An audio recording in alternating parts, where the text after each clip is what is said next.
1. Today, me and my friends did a charity event for the children in a province, third world country, struggle living in poverty type place, where we offered some school supplies to the children. Once we arrived to the place, me and my friends see a duck's fence. The duck's fence is basically sticks and fish nets and has approximately 45 ducks. During the charity event, where everyone was playing group games with the children, my friends and I, city folks never experienced authentic third world farms and poverty life, started to mess around with the ducks and Snapchatting them, trying to scare the ducks away. Me being a smartass, I decided to copy a few friends who tried to go over the fence and walk around and see ducks move around in masses. Keep note, the fences are thin nets, and some can easily be pushed to the fence, putting a load on a thin mesh. Moving forward in time, everyone called us to gather and help children give prizes for the games. But I decided to stay outside the fence watching the ducks. Few minutes later, I decided to just fuck it and go over the fence and chase around 40 to 50 ducks and see them walk like minions. Here's the best part. One duck decided to scare me from what I felt, and decided to waddle towards me pretty fast with wings flapping. So I got scared and tried walking fast outside the fence, where my foot got caught on the net. I still gained balance because the height of the fence was knee length, and the stick supports fell. At this time I didn't realize what happened, so I rushed to my friends acting like I wasn't being a dumbass. A few minutes later, my friend started screaming hysterically. She's basically scared of creatures that's related to birds. Ducks count, and then we saw approximately 50 ducks waddling in groups walking outside the fence, to the village houses and scattering around this small village. But one villager was able to fix up the fence, and saved a few ducks. Edit. They still don't know what happened. They blamed it on one kid who was harassing one duck a while ago. 2. So it's a sunny day up here in Canada, and it's Friday afternoon. My friends and I all go outside and play football. I hadn't played football in 3 to 4 years because sports don't really interest me. But it's Friday and I want to have some fun, so why not? The game wasn't supposed to mean anything, but for some reason we started getting a little more competitive. Now the details of what happens next escape me, but I'll describe what I remember. Someone threw the ball and I went for it. I kept my eyes on the ball and was just about to catch it when, bang! I open my eyes and see my friend looking at me. I look in my hand and there's a tooth. Took me a few seconds to understand what had happened, but eventually I realized that there's a fucking tooth in my hand. And it's probably mine. I yell, "That's a tooth!" Throw the thing on the ground and just started running. My brain begins to realize no tooth equals lots of blood. So I spit into my hand and sure enough, it's covered in blood. Eventually I calm down, we get the tooth, put it in a bowl of milk to preserve it. And my father comes to pick me up and drives me straight to the nearest hospital. We get to the hospital and they insert the tooth back in the socket and stitch up my lip because it had a pretty deep cut. They had to put additional stitches in my mouth which dissolved, and a splint to hold my tooth in place while it stabilized. After a week, I get the splint removed and go to get a root canal because the tooth got infected when I threw it on the ground. Didn't feel anything. Was pretty easy. A few days later, my tooth begins to have toothaches and hurts like hell. We go back to the same doctor who did the root canal, and she tells me that she put in a type of medicine that irritated my gums, and it's a good thing that I didn't just ignore the toothache, because the infection could have spread. My gums developed an abscess which was opened and washed out. I was prescribed penicillin 4 times a week. I have a follow-up procedure soon, but I'm pretty much back to normal now. Life in Canada is pretty uneventful, so I think this takes care for being the worst day of my life. 3. Okay, context. This happened about 11 years ago when I was 12 years old. I had recently discovered the world of sex by typing boobs in Google, based on the recommendation of my best friend. Pop-up blocker was either disabled or non-existent at the time, when I made this Google search on my conservative grandparents' desktop computer. I can't really remember. So a flood of images, GIFs, and videos invaded my eyes, with a fury of 1,000 boners when I clicked boobs.com. To say this experience changed my life would be an understatement. I became sexually woke, and wanted to do as much research as I could to understand what I had just witnessed. Side note, I gave my grandparents a virus and I got in trouble. Didn't realize deleting internet search history at the time was an option. Anyway, from the research and the effect the research had on my John Thompson, I realized I needed to have sexual relations with a lady. However, I had no idea how to make such a thing happen, being 12 and all. Though I still struggle with that every now and then today, I won't lie. So I turned to my older friend and guitarist in my band for guidance. He was 15. He told me I wouldn't be able to have sex with anyone, because no one my age apparently wanted that. So he gave me the next best thing. He said, just buy a banana, peel it, stick the peel in the microwave for 15 seconds, let it cool for at least a minute, and then stick your dick in it. It'll feel just like a vagina. Stoked, I only listened to part of what he said. Truthfully, I have a hard time paying attention to all the details when someone tells me something because my mind wanders. So here's what I heard. Buy a banana, peel it, stick the peel in the microwave for 15 seconds, and then put your dick in it. Boom, vagina. After that conversation, I marched my happy ass to the grocery store, bought a bundle of bananas, wishful thinking, and rushed home. Followed these steps exactly, missing the only crucial step. And let me tell you, when I put the tip of my dick in that molten hot banana peel, with the confidence only a horny 12-year-old boy could have, my life flashed before my eyes. I've never felt pain like that before. And I've torn my UCL, meniscus, and broken the lower part of my back. To this day, I still don't have all the feeling I think I would have had I not tried to fuck that banana peel. Moral of the story, don't fuck produce. 4. As usual, this fuck up happened a few years ago, when I was about 15 years old. So I was exploring the internet when I came across websites about chemical weapons. Little explorer me read about it, and I came to the point where I was reading instructions for the production of chloric and hydrofluoric acid. Sadly, I don't remember anymore and can't name the ingredients. I went to my friend's house. He is about my age, and we already did a lot of shit together. So we were in the garage, having brought every chemical we needed.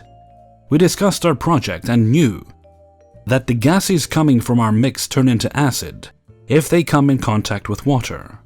So it was pretty dangerous because of our eyes and lungs, so we used gas masks to protect ourselves, and started the fuck up. We mixed everything together in a bottle, and looked at it while shaking it. Then suddenly the bottle started to drop, and as soon as we put it on the ground, the liquid ran out. I'm not sure if we didn't close it good enough, or if the bottle has melted because of the acid. We nearly shat our pants, and opened the garage door quickly to escape from ending up in a gas chamber. As soon as we ran outside, a guy in front of us. He was the owner of the nearby hotel where there was high season. The ventilation of the hotel was right next to the garage where the poisonous gases emerged. The guy said that about 15 of his guests had reported dizziness and other things. He tried so hard to control himself because I saw his right hand shaking because he wanted to slap us so hard. We explained that we didn't know what we did and that we were supposed to, but I think he knew exactly. I don't know about the guests, but I think it would have been something severe, that we would have been visited by him, that's for sure. I think he told our parents because we didn't see each other for a long time after that. 5. Obligatory, this didn't take place today, but in the summer of 2013, when I was working as a counselor at an extremely nice summer camp, the name of which will go unmentioned for reasons. This was a very expensive camp, and most, if not all, of the children attending came from very well-to-do families. This isn't a commentary on wealth inequality or a condemnation of current parenting trends, but I've noticed that parents nowadays, especially wealthy ones, have an interesting way of raising their children, but more on that later. Anyway, I was part of a group of counselors in charge of supervising a bunk of 11-year-old boys, and like most counselors who had previously been campers, I thought that camp just wasn't quite what it used to be. I don't know if it's nostalgia clouding my judgment, but kids nowadays just seem so fragile. And the parents are even more so. Don't misunderstand me, as a kid when I got injured playing sports, my parents were definitely concerned. But they accepted that injuries came with the terrain. The only way to fully prevent them would be complete inactivity. Unless you're George Costanza visiting a bubble boy, but I digress. And what kid wants that? Parents today are a completely different beast. You wouldn't believe some of the complaints we've gotten. The most outlandish, trivial bullshit qualms that they have. My child didn't reapply sunscreen every 2 hours and got burned. Why didn't you put it on for him? Why wasn't my son first in line for XYZ? My child wasn't picked for the travel sports team, and his feelings are very hurt. I demand he be put on the team, and so on. Granted, injuries are a different story, and parents still want to know how their child got injured, the severity, and whether or not they're okay. But their second question is often some form of, who's responsible, and how can she or he be punished? In short, they're lawsuit happy. If a kid so much as trips and scrapes his knee, you have to take him to the nurse and fill out 6 army requisition forms, 4 of which serve to allow you to fill out the remaining 2, in order to protect both your own ass and the camp's reputation. This brings us to our main character. As is tradition on Reddit, I'll refer to him as Kevin. An otherwise normal kid, Kevin has but one tragic flaw. He was the most injury-prone person I've ever encountered. Ever. He makes Derrick Rose look durable. He writes wishes to Santa Claus asking for Sam Bradford's glass knees. Tommy Haas has been more adept at staying healthy. As you may have already guessed, Kevin was not the most athletic or coordinated dude. In a camp setting where you are essentially playing sports all day, being unathletic can carry a stigma, akin to a scarlet letter. We counselors do our best to make everyone feel secure and included, but kids are kids, and kids can be unwaveringly mean. Fortunately, aside from his unfortunate God-given lack of kinesthesia, Kevin was otherwise fine socially. However, this wasn't just general unathleticism, but the absolute pinnacle of clumsiness. A cardinal rule of camp soccer 100% of the time works every time, for example, is that whenever a counselor attempts to shoot, the ball will inevitably find kid's face. Kevin's face. Every single time. He hurt himself playing kickball, jammed finger. He hurt himself getting into and out of the pool, knee rash. He hurt himself putting on sunscreen. Chemically coated finger to the eye. He hurt himself, I kid you not, playing a video game. Button mashing induced ischemia. I spent more time in the nurse's office having Kevin's injuries being attended to than all other summers combined. We had to assign a counselor to Kevin duty. Among his responsibilities were to guard Kevin as he descended stairs so as to ensure that he didn't accidentally off himself. Maybe God Almighty or the universe or whatever divine force you believe in was trying to tell us something, and maybe we should have listened. At times we came close, but we resolved that it would be more harmful to have an ex-camper on our record than to allow evolution to carry on unopposed. So we continued to intervene. Up to this point in time, I had never directly caused one of Kevin's injuries. One of my proudest achievements, considering that every morning he broke his legs, and every afternoon he broke his arms. That is until this moment. The clue, trademark, description of the scene. Yours truly in the gym with the basketball. As the bunk is playing basketball, doing their own thing and whatnot, my friend and I decide to play some horse. I've played basketball all of my life, but my friend is not the best, not quite Kevin's level of athletic incompetence, but close. So I try to keep the shots short and easy. That is until he has HORS, and I decide to take a deep three. No big deal, right? In hindsight, this was my fatal error. If time travel were feasible, I wouldn't go and kill baby Hitler, call me selfish.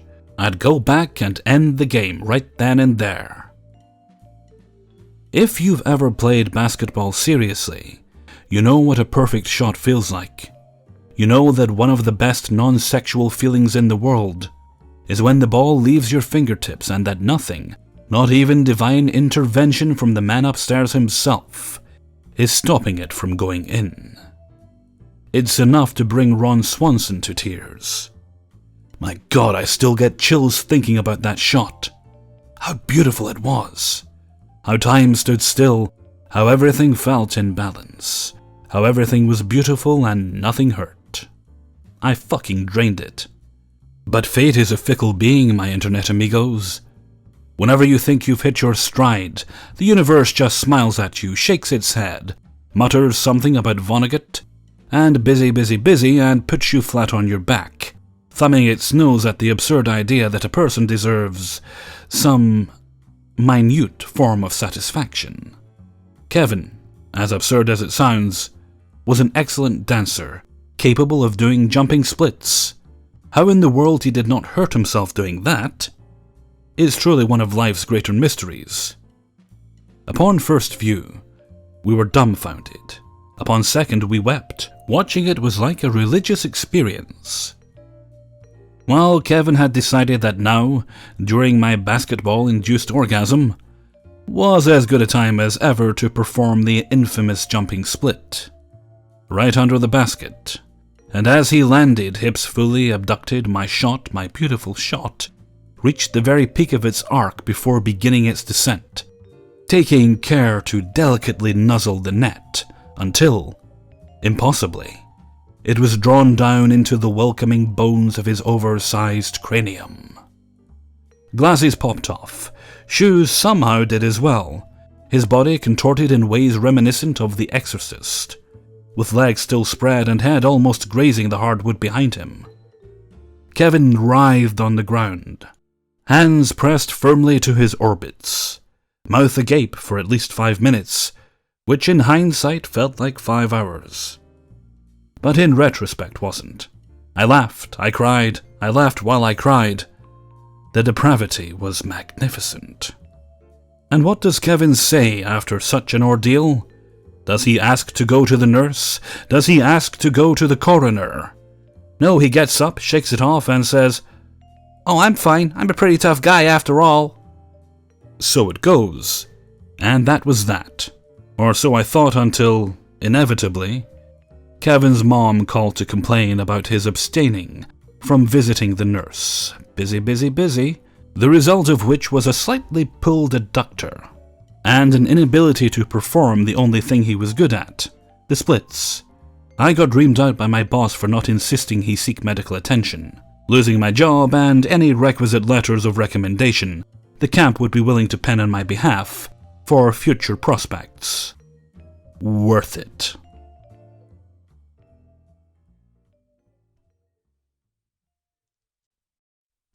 Hey everyone, Hellfreezer here, and thank you very much for listening to 5 True Embarrassing Stories, episode 47. Ooh, these last 2 videos were a nightmare to record. Not that there's anything wrong with the stories themselves were fine, but if you follow me on Twitter, that's Hellfreezer at Twitter, then you'll have seen my bitching about my neighbours and their noise. And now that I'm actually done recording little snippets, in between them shutting up for a few brief seconds here and there, trying to get the videos done, they actually seem to have decided now that I don't need them, now that they can make the noise if they want, I don't mind at this point, they've decided they've shut up and gone in for the night. Anyway, Okay, I'm going to head off for now, so until next time, thank you very much for listening, and take very good care of yourselves.